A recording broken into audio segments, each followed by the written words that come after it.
All right, looks like we're good. All right. So I am Jonathan Fallett. I am Elizabeth Gerard. I'm Tina Monroe. Right, and I did my studies on the Tlingit potlatch. The Tlingit are an indigenous people of the Pacific Northwest coast of North America. And I also did mine on the Native Hawaiian poi menu. The Native Hawaiians are indigenous Polynesian people of the Hawaiian Islands. Tlingit potlatch is the potlatch is a word to give from their native language, and it's really just a big occasion that's hosted by mostly upper class people in their culture in their village, and they bring people in from all over different tribes to go ahead and partake in this festival. It's kind of to show off what we have. You can have what we have if you do what we do, but it's kind of a showing off for high society. And Hawaiian poi is a food that's created from a root plant in Hawaii that the Aborigines of Hawaii just have in most of their staple foods. And it's a superfood that they have, and it's pretty big on their history. So. Okay, the two cultures that I studied tailgating and I studied Hindu weddings. As far as tailgating goes, it dates back to the ancient times of Rome and Greece with what used to be called harvest festivals. Today, the tailgate culture is based around building a community grounded in a common love for events such as football. Tailgating offers a variety of food and drink that's typically served from the tailgate of a car in a parking lot. Hindu weddings offer over 100 dishes to their guests. They're not limited to a specific set of traditional foods. The meal would differentiate based on the location in India. The North Hindu weddings serve many different meat dishes, where the coastal Hindu weddings serve more crab and fish. South Hindu weddings are more vegetarian based, and now vegetarian weddings are more prominent now, more ever so than in the past. The Hindu marriage season is a special time also that's important to mention. Henna tattoos are very important and are called mende. Mende is considered among the most auspicious ornaments of married women, and it's very important in their culture. I had Japanese rice and Pennsylvania Dutch. And the Japanese rice is very important in their culture. They're like grew rice as a staple food from the very beginning, and they grow it in the water. It takes a lot of hands. It's a very manual labor type thing, or it was in the early days, and the families and communities were share water, and they would share the labor to put this together. So it was important that people got along, and so they understood communal living and getting along with each other. They would teach this from one generation to another. So nowadays you really think of the Japanese as very culturally close to one another and their environment and each other. Rice is important in Japanese society. It's called the essence to the culture, and it's believed that some of the Japanese social behaviors had their beginnings in the wet rice cultivation. Many of the linguistic links to rice in Japanese that show the importance of the food staple are like gohan, which means cooked rice, and it means meal. So just in, like we said, Kleenex, some generic kind of term. So it's really important in their world. Pennsylvania Dutch are immigrants that came from Germany and Switzerland, and they settled in Pennsylvania. we usually think of them just as the Amish, but they were actually the Amish, the Lutheran, Anabaptists, and the Mennonites. And the Amish and the Mennonites are the more conservative sect that came over, and the Lutherans are the more liberal. Some of these folks were very poor.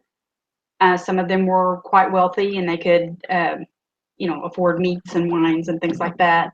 Farms were very important to the Dutch, and they would grow enough for them and their families. They would grow enough to share with the community, sell, and they were big into canning and preserving their excess from their gardens so that they could have it later. Even today, they still, that's a big part of the community, is canning and preserving for later. Even though today it's not seasonally that you have to do that. You can get tomatoes all year long, things like that. But traditionally they still do that.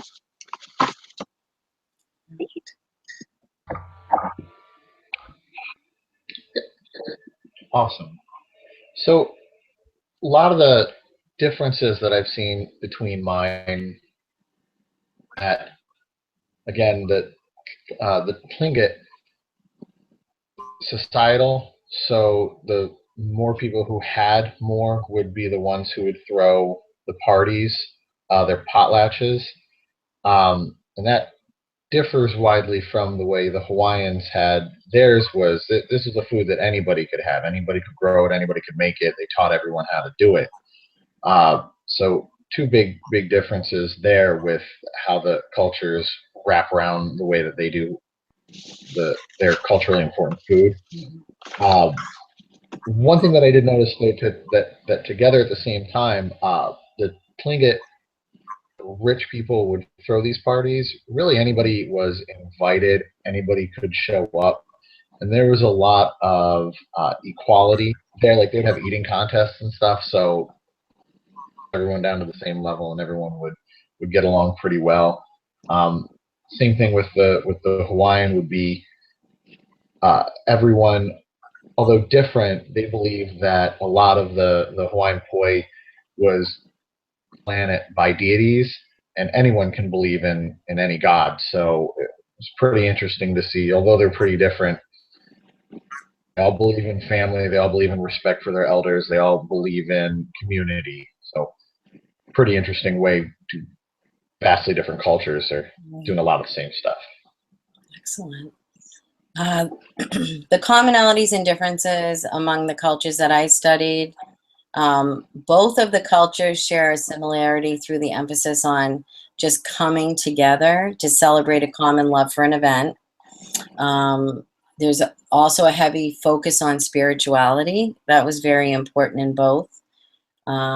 They also use music for entertainment, and both cultures use little or no utensils to eat their food. They definitely both compete to see who has the best dishes and who's serving the food that will be enjoyed the most. The differences in the cultures are very substantial. Tailgating is based around a sporting or musical event. It's usually classic barbecue theme or focuses around the main meat courses. Hindu weddings serve over 100 dishes, which are spicy in nature. Chicken, plants, roots, and rice are the main ingredients in making their traditional dishes. Dessert is also a main focus in Hindu weddings, where appetizers are really a main focus of tailgating. So those are the commonalities and differences that I saw. The commonalities in the Japanese rice and the Pennsylvania Dutch were that both cultures were very family oriented and community oriented. They had really close ties to their family and to the community. They were both very frugal. use every part of everything in their food, the preparation, feeding the animals in some way. Every part of everything that they do is used. The Pennsylvania Dutch, even the Japanese, they even take like the stalks from the rice and weave it into all kinds of things to use. I mean, all of them they were both very frugal. The hardworking, both cultures are very hardworking. I had difficulties finding a lot of differences with these two cultures, even though they're really different, maybe in appearance or the way they did some things. I mean, they were really quite alike. I thought the Japanese were a lot more formal in the way that they held their lives. There was a lot more formality in it than the Pennsylvania Dutch. Couldn't find that the Dutch grew rice. And rice is not that big in their diet. They may eat it, but I did not find it in their diet. So, and it's a huge thing in the Japanese diet.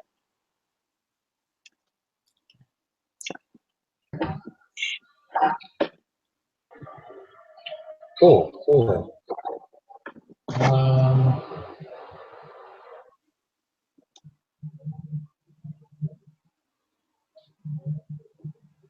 Let's see.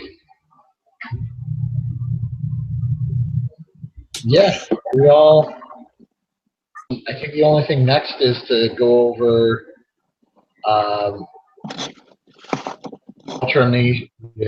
culturation, ethnocentrism.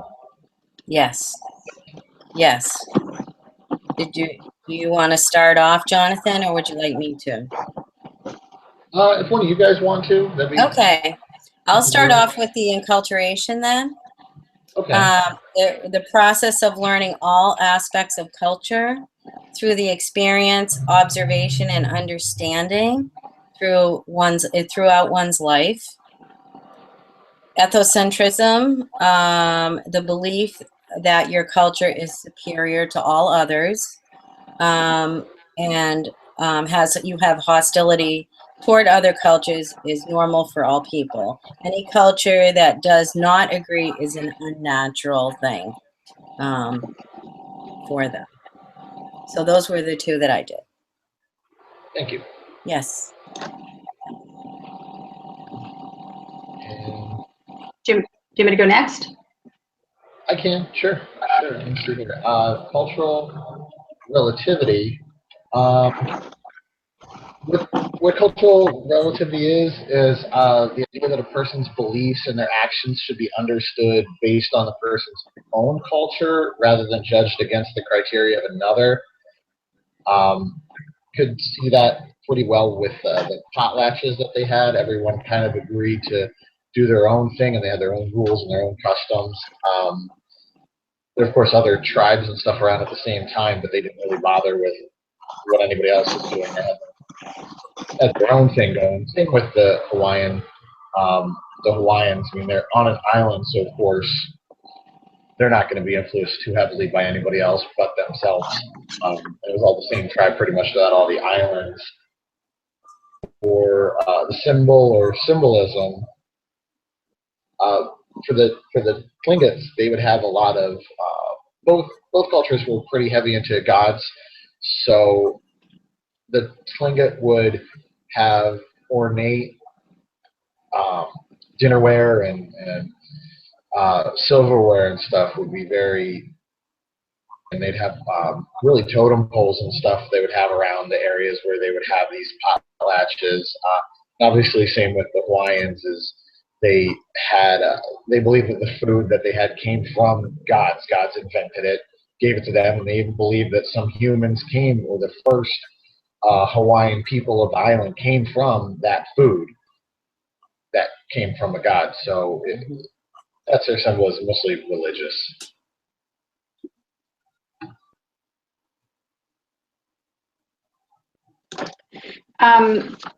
Subculture, a culture within a culture that is separate but has some of the same beliefs.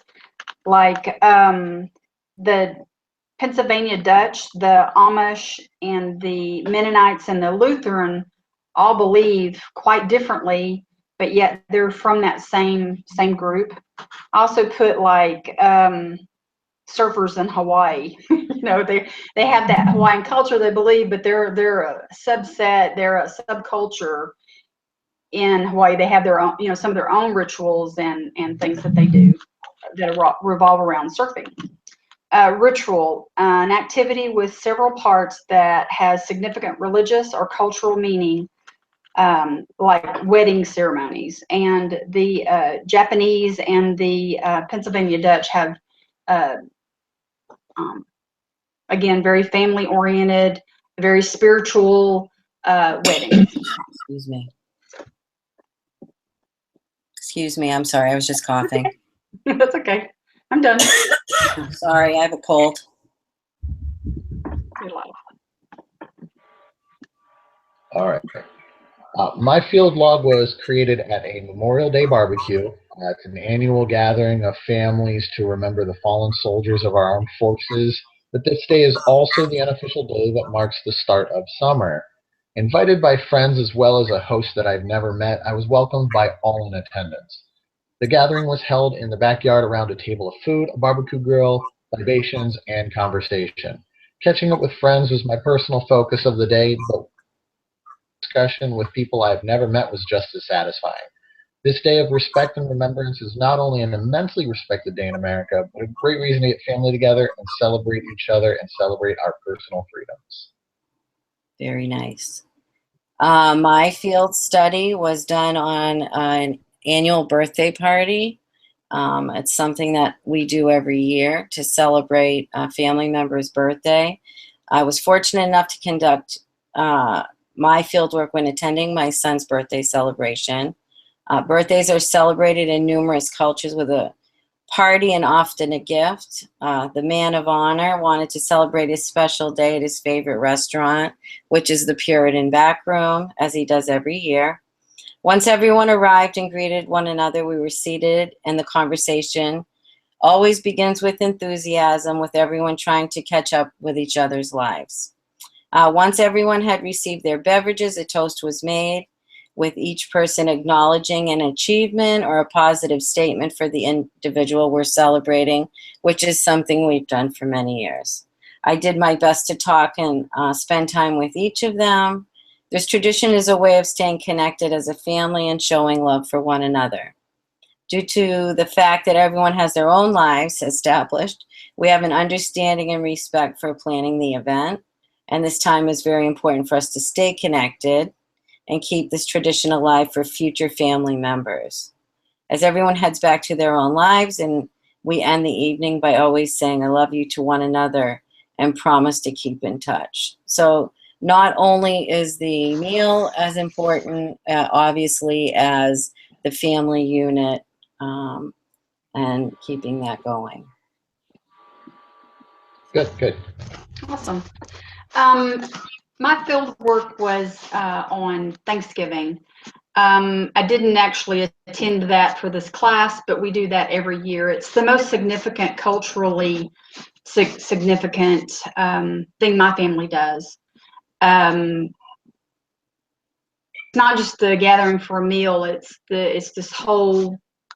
We usually do the whole weekend kind of thing, but I met with my mom and I talked about the event to find out, its origin and, how long it had been important to our family, and pretty much found out it's been forever. I mean, back as far as I remember, we would meet at my aunt's house and we would go and spend the day there and visit with family and eat several times and catch up on everybody and just talk about history of the family and great grandma whatever and all that. You've got that history that's always brought up at every time we get together on the Thanksgiving. As many of my families come together to share the meal or meals, and usually revolves around turkey or ham. And, you know, as the families have come together, then each family brings their own significant food item that, you know, when you sit down to Thanksgiving dinner, you know, what is those couple of things that you have to have that, you know, it's not Thanksgiving without, you That's know, right. That's chicken right. and dressing, you know, and Yeah. cranberry dressing and Yeah. cranberry salad, and, you know, those significant things. And we've gotten so large that, you know, still though, there's so much wasted if we make everything. So I contact the kids and say, okay, what couple of things do you want this year? And so everybody gets to have that, something that they've picked for the meal. Yeah. And then now we've gone from my mom's house to my house to now my daughter's house. And so it just, you know, it just keeps going. And again, like I said, it's not so much the where as it is the people that are getting together, and, you know, keep those traditions alive of the holiday, but, you know, talking about family and what we're thankful for, and just, you know, catching up and getting to know more about each other and our lives. And, you know, things are busy, so it gets kind of crazy sometimes. But additionally, it's kind of our start to Christmas. So Yes. we do Christmas cookies, and we do, Right. you know, different things to get ready for that. So it's pretty exciting. It definitely is a wonderful time. So, as far as the discussions of the commonalities and differences in the cultures, did you want to talk about that, Jonathan, with the field studies? Yeah. Well, with mine, one of my cultures was the Tlingit potlatch of the Pacific Northwest. It looks like that was comparable to Japanese rice because both are made in celebrations of marriage, and they kind of point out the person's economic status of who's making it, and it's mostly different from tailgating because it's not used to show the wealth of a person. So Right. kind of celebration, kind of the same way, but totally different. Yeah. Ultimate goals of that. Right. And I thought tailgating was comparable to a Hindu wedding. I thought they did share similar traits. Obviously, coming together to share an important event, and the using as least amount of utensils as possible. I think definitely with tailgating, people want to socialize and move around, and so I just felt that was something that was comparable. I thought it was different from Japanese rice. I think that's a little bit more of a different kind of a preparation, and not necessarily something that would be something people would be preparing at a tailgating event. The Hawaiian poi that I did, it's comparable to Japanese rice because both date back to a very long time ago within both of the culture's history, and it's very important. But they're not the main dishes, but they're in a lot of the dishes that both of those cultures used. And it's different from the Hindu wedding because poi is not used for a significant event. It's just it's really popular.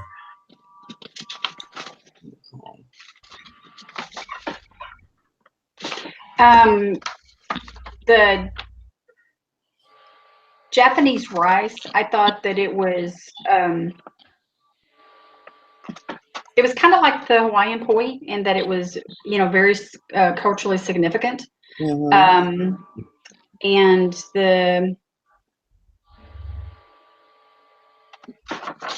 differences in it had some things that were alike with the Dutch, Pennsylvania Dutch, but it was also not as formal as that as well.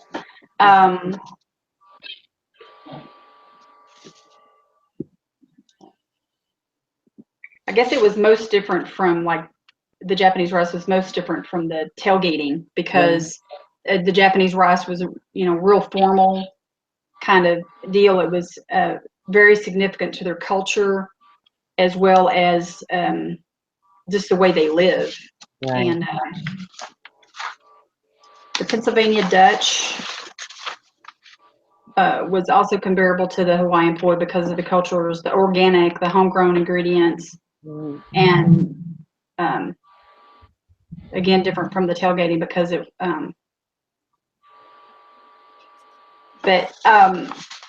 Were we supposed to bring in our cultures into the differences as well? The likes and the differences. That was in section D, just the comparable to and the different from. Yeah. So you talked about Pennsylvania Dutch, right, Tina? Yes. We'll talk a little bit about the Hindu wedding food again. I thought it was comparable to the Klinglet potlatch because both were used to celebrate weddings, and it definitely spoke of economical statuses. And it was different from Hawaiian poi because it was made for everyday eating instead of for a significant event. Yep. So Yeah, definitely that tailgating is different than a lot because there's a lot of that finger was food really there. challenging. Yeah, it is very different. Very, very different. Well, I know that my Thanksgiving is probably more like and the amount of food is kind of like a tailgate. It's like tons of food.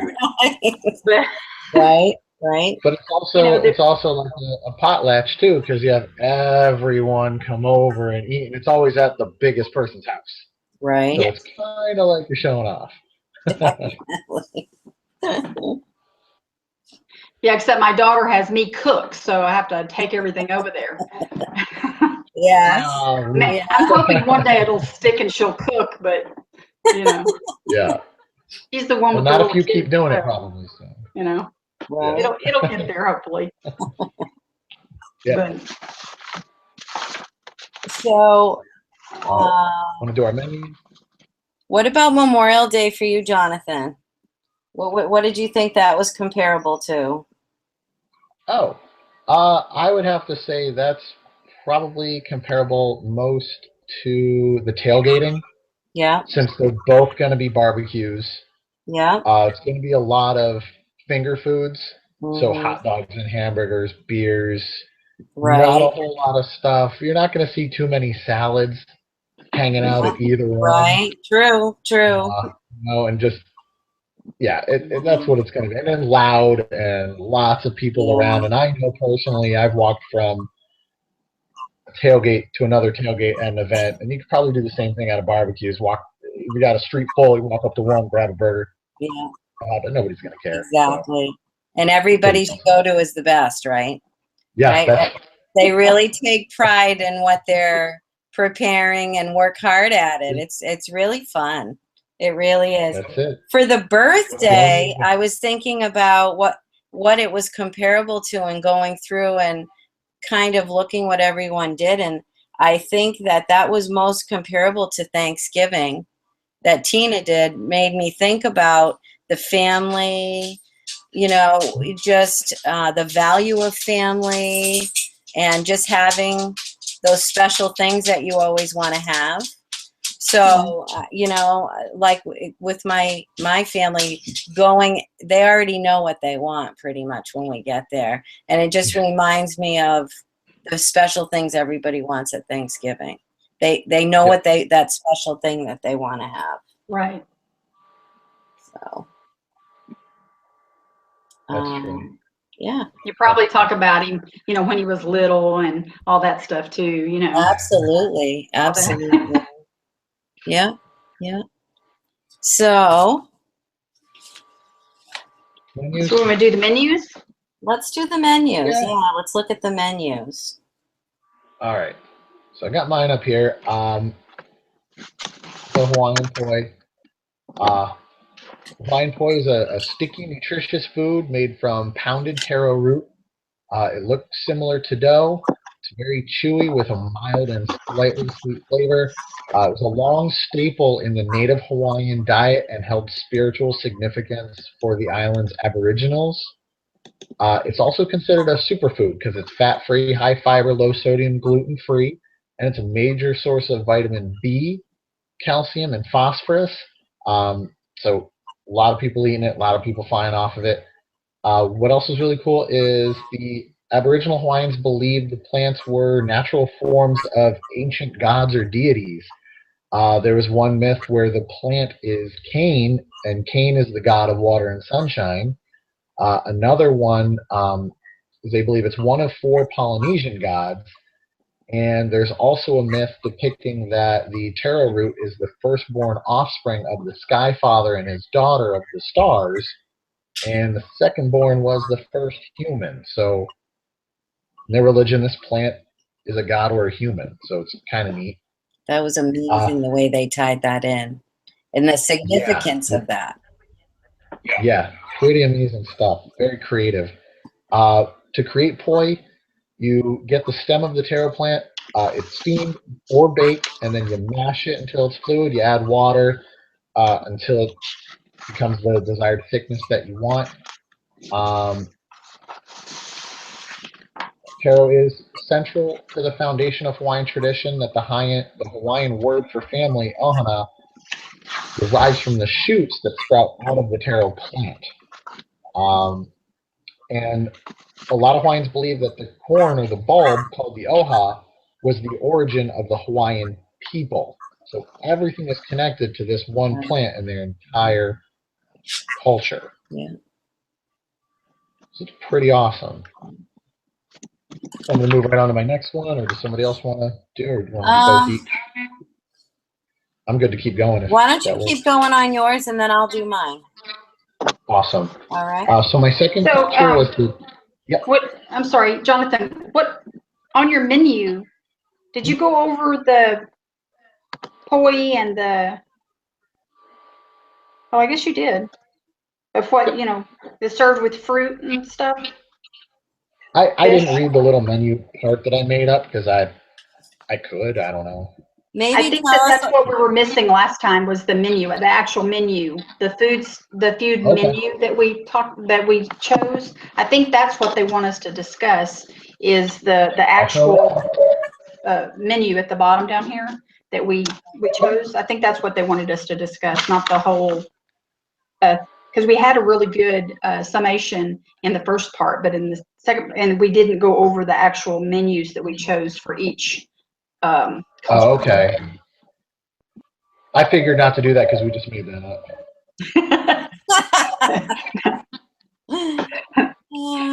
I think they wanted us to go over that and discuss why we chose that, what it meant. Okay. All right. Yeah, I did a traditional Hawaiian poi, which is just poi served on a bed of giant taro leaves. That's where they came from, so look cool. The other one I have is Deities and Man. It's poi served with chunks of meat or fish, since they're Hawaiian. Meat and fish mostly is going to be very abundant there, so it was obviously served with them. The whole hand poi is poi and soulful fresh fruit, since we got tons of pineapples on the island. And then the sovereignty of poi, which kind of meant everything coming together. So it's my whole menu all on one. So you got the meat, the poi, the leaves, and the fruit. Okay. So they got poi for the main course, and they got poi for dessert.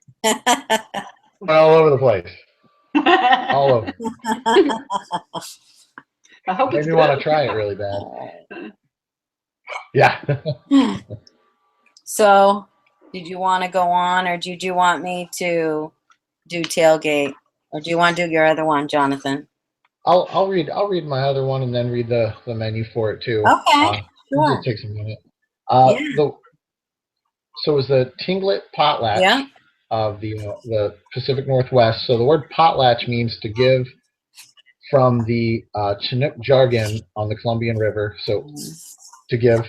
The foods at these potlatch events will be mostly salmon, whale, herring, and seal. since they were most abundant during the potlatches because all the tribes were coastal, so easy to get that food. The foods were displayed very elegantly in special occasion dining ware, so much like Grandma's Fine China, it only comes out once every 4 million years. The potlatch was a hosted social occasion that occurred to establish or uphold one's opinion or position or status in society. They're different from feasts because guests are invited to a potlatch to share food and receive gifts or give and receive payment. Um, these events would include singing, speeches, dancing, feasting, and gift giving. There are many occasions where eating contests would also be held between neighboring tribes just to say, I'm better than you. The traditions surrounding the potlatch are mostly a social status. These potlatches were hosted mostly by high-ranking members of the village to celebrate an important life event like having a kid, dedicating a house, or honoring the dead, or if somebody was doing something not so great, they could hold this to get their social status put back up. In some of these groups, though, the potlatches became so incredibly competitive that property would be destroyed to show the wealth of the person who's destroying it. So they kind of got forced by laws to kind of chill with that for a little while. But ultimately, the potlatch was given to honor the deceased and also provides an opportunity to repay the opposites for their parts and funeral service. So a lot of different reasons that they would throw these. It's really one event kind of blankets everything that could happen. Yeah. So the menu items was the Tlingit feasting dish. So it's the salmon, Yukon halibut, and herring. The gift of the tribes, 2 fish served in an ornamental dish with berries. Two tribes, 2 kinds of fish. Eating contest I have, which was 5 meats in the fish, sea greens, and wild celery.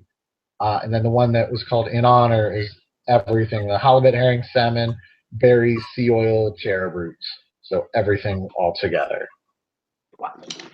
Excellent. As far as tailgating goes, again,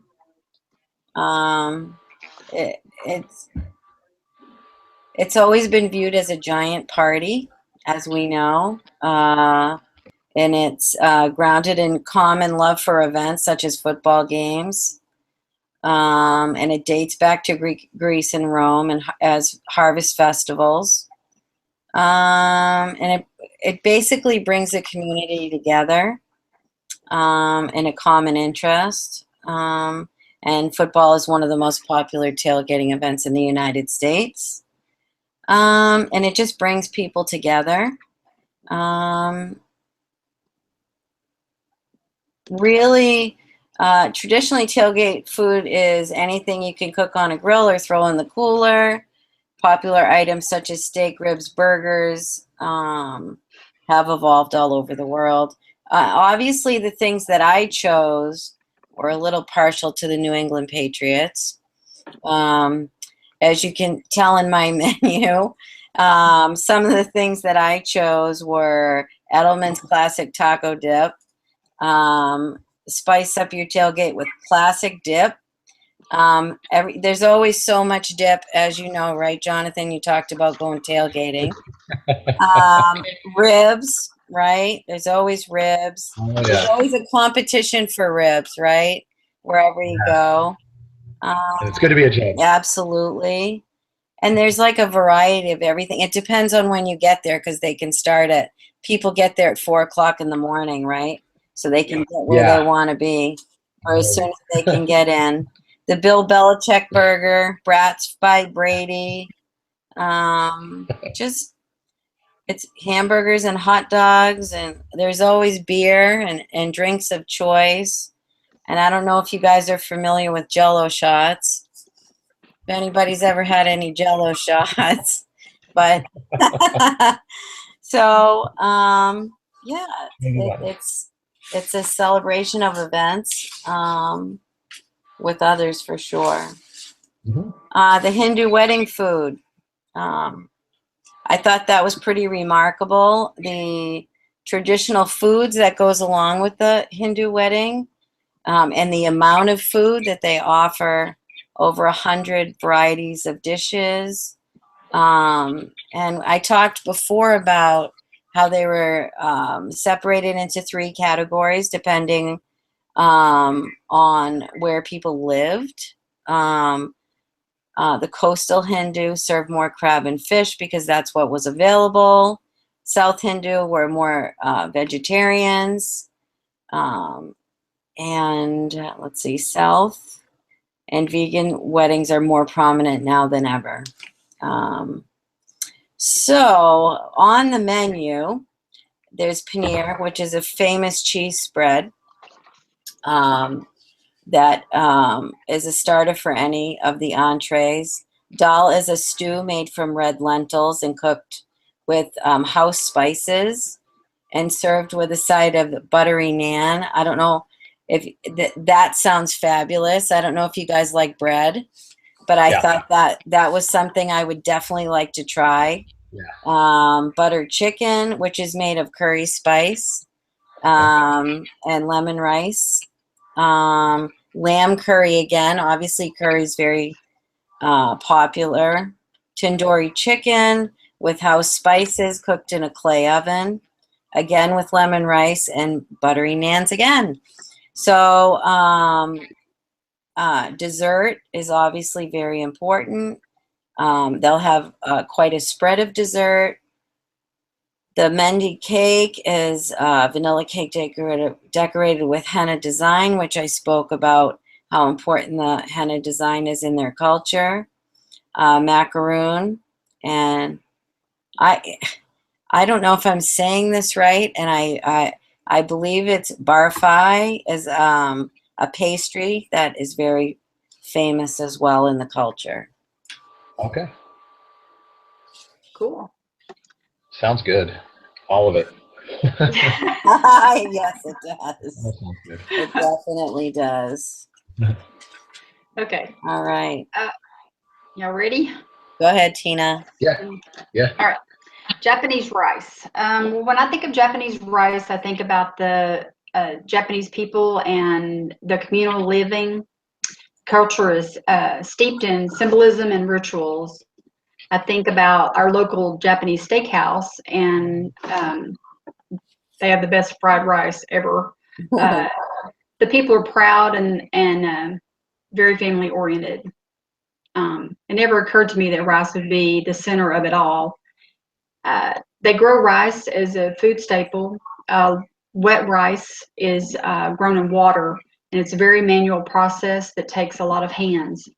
Back eons ago, families and even communities would share water and gather together to do the work at hand. And this symbiotic relationship was important to the people.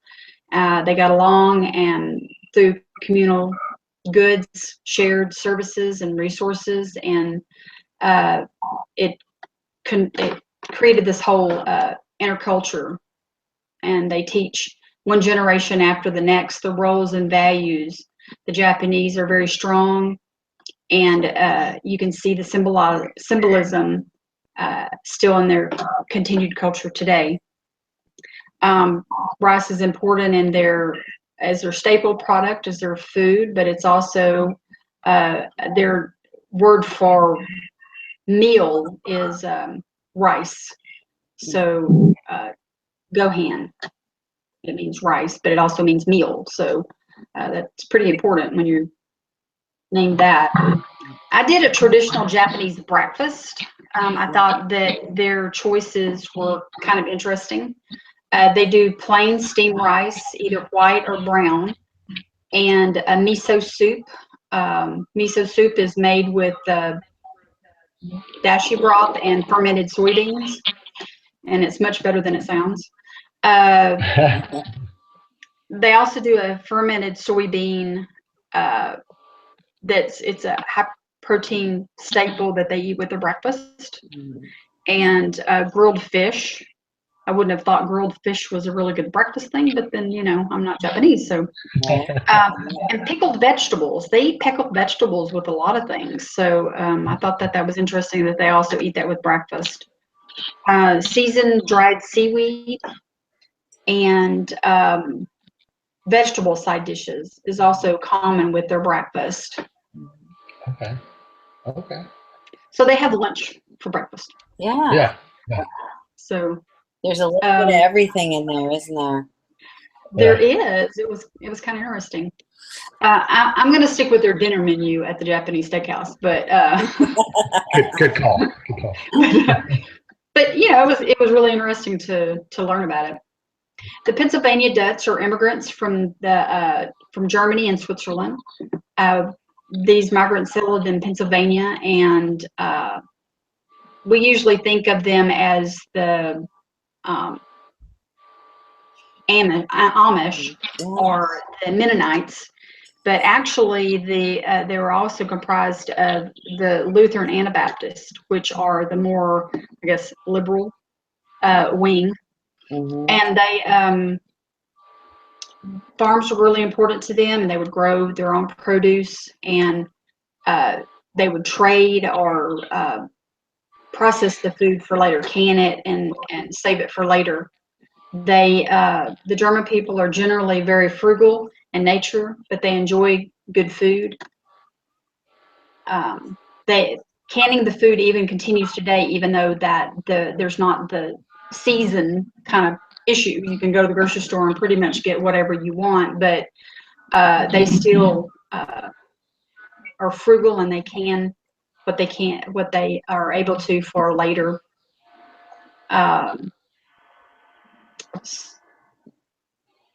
They can what they can. Yeah, they can what they can. And they're very traditional, and they eat particular dishes at different times of the year.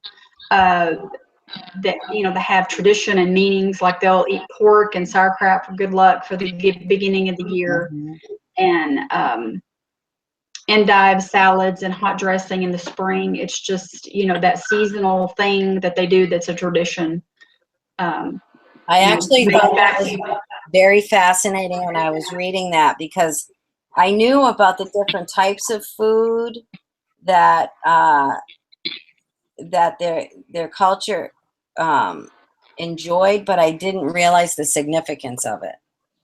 Yeah. Yeah, and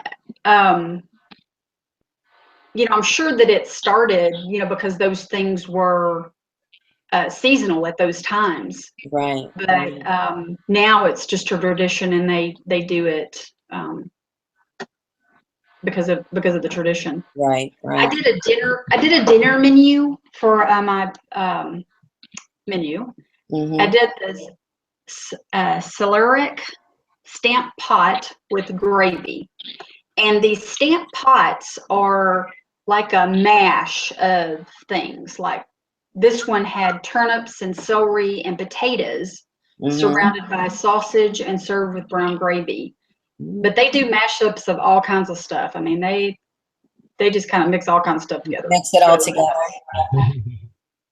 Yeah, I was like, some of the recipes I read, I was like, yeah, I might could do this celery turnip potato thing, but You can't casserole everything. yeah, I think so. But they used everything, so I mean, this was a big deal. Right. Pickled vegetables were in a lot of the menus that I read. That were not just pickles, but pickled vegetables like cauliflower and Just things for like that. really, a lot of it, I think, was for preservation. Right. Yeah. Yeah. So, and then bread and butter was very very big. All kinds of breads, and then I saw these. Actually, have them pictured. I don't have the picture with me, but the windmill cookies. They're kind of a cut cookie.